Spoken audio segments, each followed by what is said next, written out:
तो ऐसा क्यों है कि स्थिति इतनी ज्वलंत है और मुद्दे पर बात नहीं होती है? आप बेरोजगारी पर बात करके मैं चैलेंज के साथ कह सकती हूं, यहां पर दिखा दीजिए। पहला सवाल यह है कि वो 2 करोड़ सालाना रोजगार कहां है? क्या वो हवाबाजी थी? क्या वो जबानी जमा खर्च था? उसके लिए आप माफी कब मांगिएगा? I think the BJP needs to get its head out of the sand, smell the coffee out there. इस देश का सबसे बड़ा मुद्दा बेरोजगारी है, और ये बेरोजगारी का जो ट्रेंड है, जो राष्ट्रीय बेरोजगार दिवस है, ये हम नहीं, ये देश के युवा मना रहे हैं। देश के लोकप्रिय प्रधानमंत्री श्री नरेंद्र मोदी जी का 72वां जन्मदिन है, और इस मंच से हम सबकी ओर से हम उनको अपनी शुभकामनाएं देते हैं, हार्दिक शुभकामनाएं देते हैं, और ईश्वर से प्रार्थना करते हैं कि देश के प्रधानमंत्री मोदी जी दीर्घायु हों और स्वस्थ रहें। एक प्रचलन है देश में जहां पर हर प्रधानमंत्री के जन्मदिवस को एक प्रतीकात्मक रूप में मनाया जाता है। बच्चों से बहुत प्यार था तो चाचा नेहरू के जन्मदिन को बाल दिवस के रूप में मनाया जाता था। मुझे लगता है इंदिरा जी का जो अदम्य साहस था और जो उन्होंने किया, उसको कौमी एकता दिवस रूप में मनाया जाता है। राजीव जी का जन्मदिन सद्भावना दिवस के रूप में मनाया जाता है। अटल जी का जन्मदिन सुशासन दिवस के रूप में मनाया जाता है। तो आज का भी दिन बेहद खास है। मोदी जी का जन्मदिन है, प्रचंड बहुमत हासिल कर प्रधानमंत्री बने हैं, तो उनकी उपलब्धियों की खूब चर्चा हो रही है। लेकिन समझ में नहीं आता कि मोदी जी ने इतना कुछ कर दिया युवाओं के लिए, और उसके बाद भी देश के युवा आज इस जन्मदिन को राष्ट्रीय बेरोजगार दिवस के रूप में मना रहे हैं। किस बात का आभार व्यक्त कर रहे हैं? राष्ट्रीय बेरोजगार दिवस के रूप में 17 सितंबर जो मोदी जी का जन्मदिन है, इस साल नहीं, पिछले साल भी, उसके पिछले साल भी, कुछ सालों से मनाया जा रहा है। तो कहीं ना कहीं ये चिंता बड़ी है, और ये चिंता सरकार को और प्रधानमंत्री को समझनी पड़ेगी। भारत विश्व का सबसे युवा राष्ट्र है।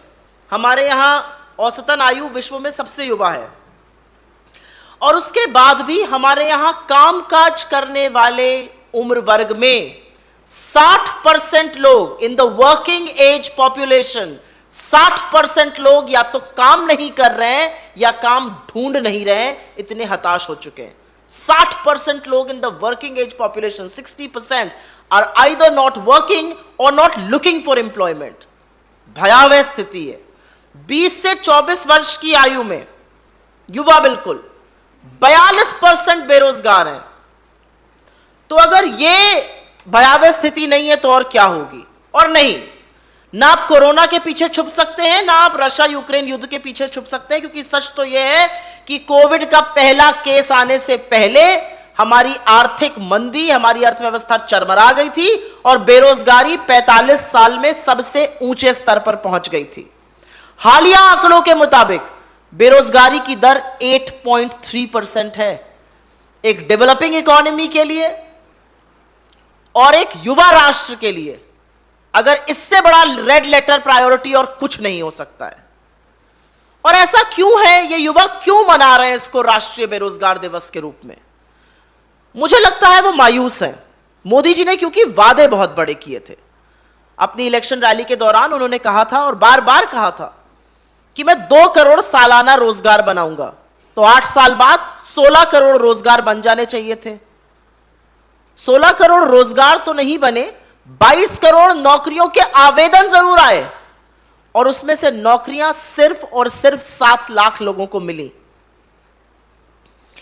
और बेरोजगारी का ये जो पहाड़ है, ये 2 विषयों से और भी ज्यादा बड़ा टूट पड़ रहा है।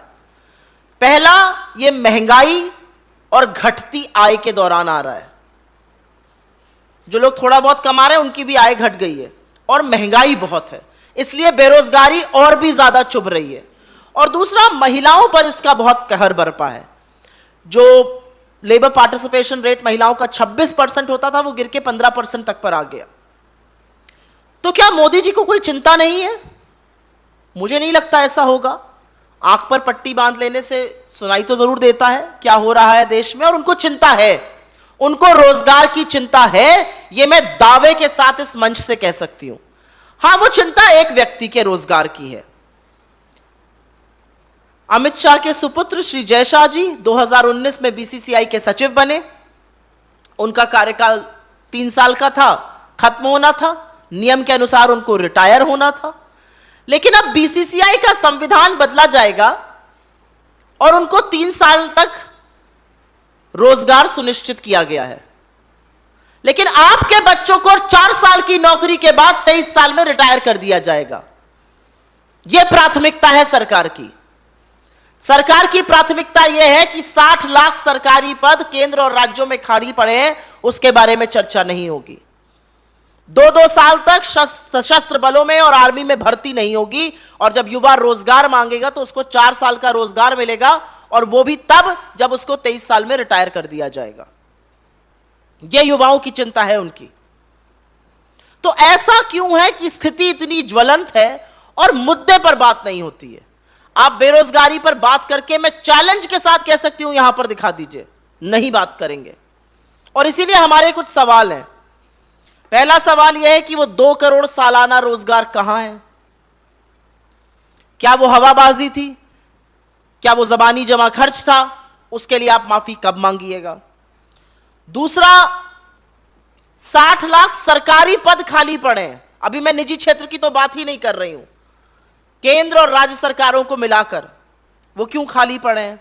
तीसरा, बड़ा रोजगार बनाने वाले जो उपक्रम होते हैं वो एमएसएमईज होते हैं, लघु मध्यम सूक्ष्म उद्योग जो होते हैं, वो बैकबोन ऑफ द इकोनॉमी होती है, वो बड़ा रोजगार बनाती हैं। उनके लिए क्या प्लान है? उनका पैसा बकाया है? डिमोनेटाइजेशन, पहले नोटबंदी के दौरान उनको मारा गया, अब उनका पैसा, तमाम पैसा बकाया है। वित्त मंत्री जो कहती हैं वो कोई सुनता नहीं है। ऐसा क्यों है कि आपका महिमा मंडन तो करते हैं टीवी पर आकर निजी क्षेत्र वाले, लेकिन आप फटकारते हैं, आप ललकारते हैं, आप उनको बताते हैं कि आप श्री हनुमान जैसी ताकत है, लेकिन फिर भी वो निवेश नहीं कर रहे हैं। ऐसा क्यों है? क्या उनको आपकी नीतियों पर भरोसा नहीं है? निवेश, investment is an act of faith. If they believe in your policies, if they believe in your policy framework, they will invest. लेकिन निजी क्षेत्र आज देश में इन्वेस्टमेंट नहीं कर रहा है। 32,000 हाई नेटवर्थ इंडिविजुअल्स ये देश छोड़कर चले गए हैं। आप जो भी कहते रहिए, आप जो भी आंकड़े पकाते रहिए, अगर सारा ध्यान आपका हम दो और हमारे दो पर रहेगा तो बाकी निजी क्षेत्र कैसे, कहां, कब और क्यों रोजगार बनाएगा? और एक सवाल तो बनता ही है कि युवाओं को स्थायी रोजगार देने के बजाय ये जो 4 साल के ठेके पर आप षड्यंत्र रच रहे हैं, उसी के तहत युवा अपना प्रतिकार दिखा रहे हैं। मुझे लगता है इस देश में सबसे बड़ा मुद्दा बेरोजगारी है, महंगाई है, और उस पर चर्चा नहीं होती है। हम मोदी जी से यहां इस मंच से अपील करते हैं, आपका 72वां जन्मदिन है, आपको पुनः बधाई देते हैं, और मैं वाकई में दिल से कहती हूं कि मुझे दुख है इस बात का कि आज इस देश के युवा देश के प्रधानमंत्री का जन्मदिन राष्ट्रीय बेरोजगार दिवस के रूप में मना रहे हैं।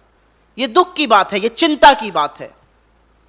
अभी आपके पास 2 साल और हैं, युवाओं को रोजगार दीजिए, युवाओं के हक की बात करिए, और यह याद रखिए कि कोई भी इतिहास में इमारत बनाने से, गारे मिट्टी की इमारत बनाने से याद नहीं किया गया, अपने मजबूत इरादों से, अपने काम से, उससे याद किए जाते हैं।